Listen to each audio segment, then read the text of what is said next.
What's up, everybody? This is your boy Jay coming at you live Friday night, capping off the week with another episode of How to Attract Money by Dr. Joseph Murphy. And yesterday I left you uh, with the exercise to always suggest to yourself. So, what's going on, brother man? So you're going from whenever you get an attack of lack, fear, doubt, or despair, you actually it is in your power to reject it mentally by focusing all your attention on your answered prayer and the fulfillment of your desire.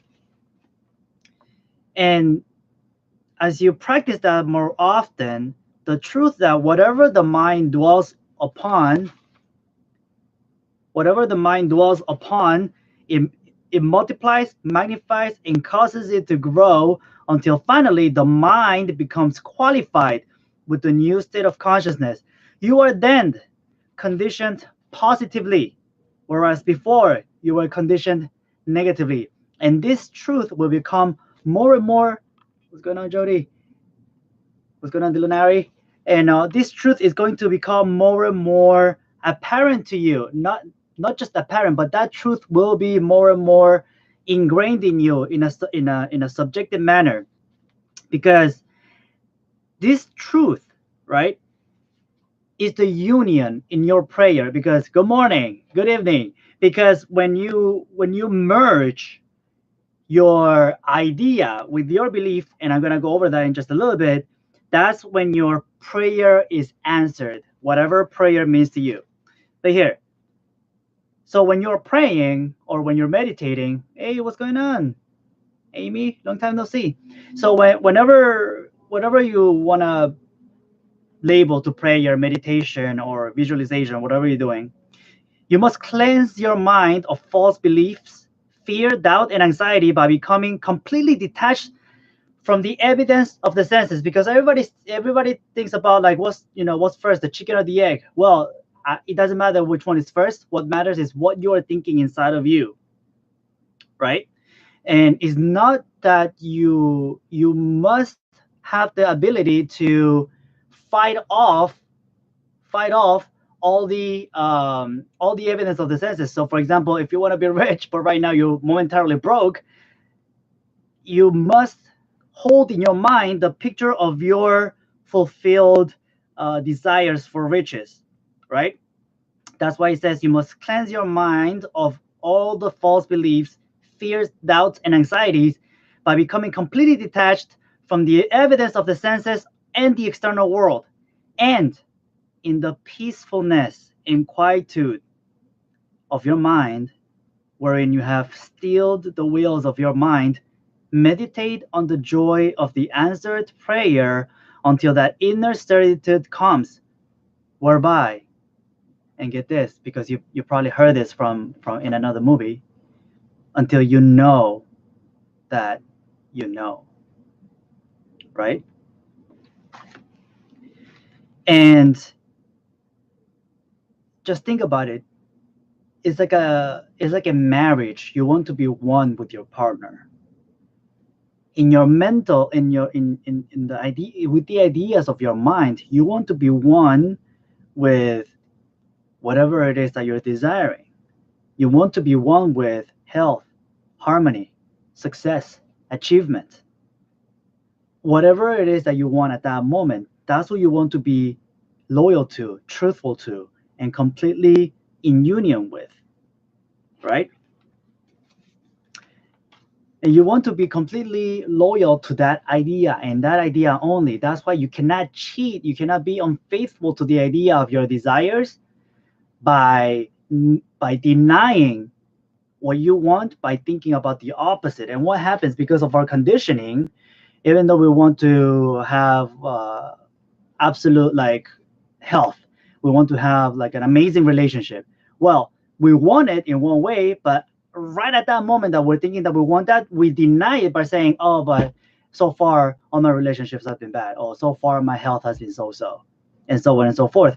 So You have to be very watchful about which consistent pattern of thinking you are being loyal to.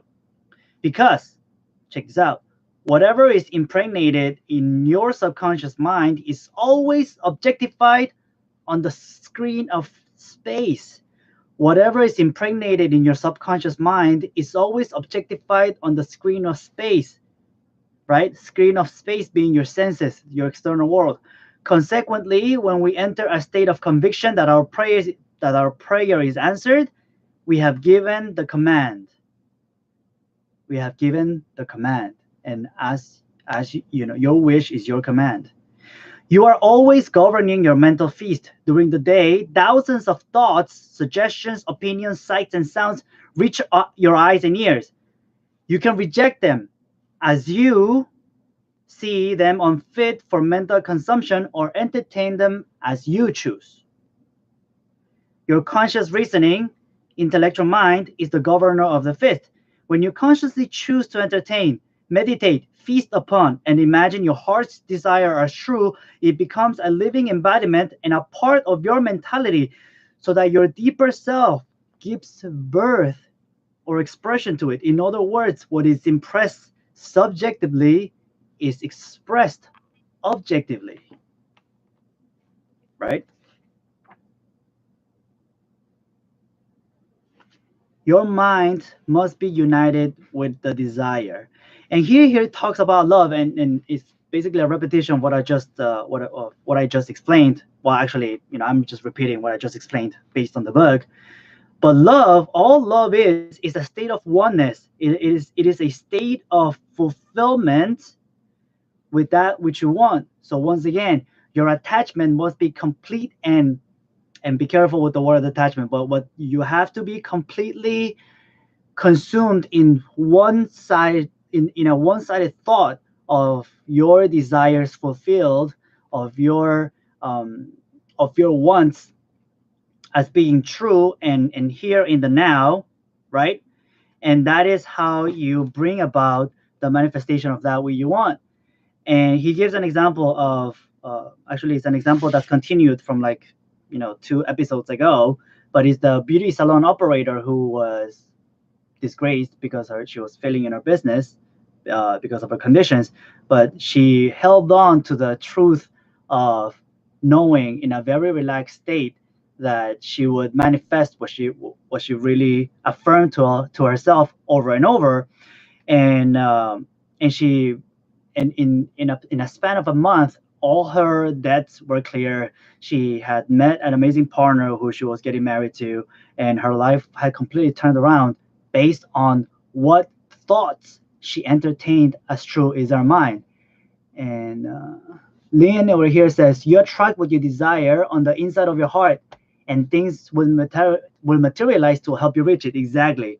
In your heart. And what he means with the heart is the subjective mind. And the subjective mind, if you see here, actually, the subjective mind is right here. This is your mind.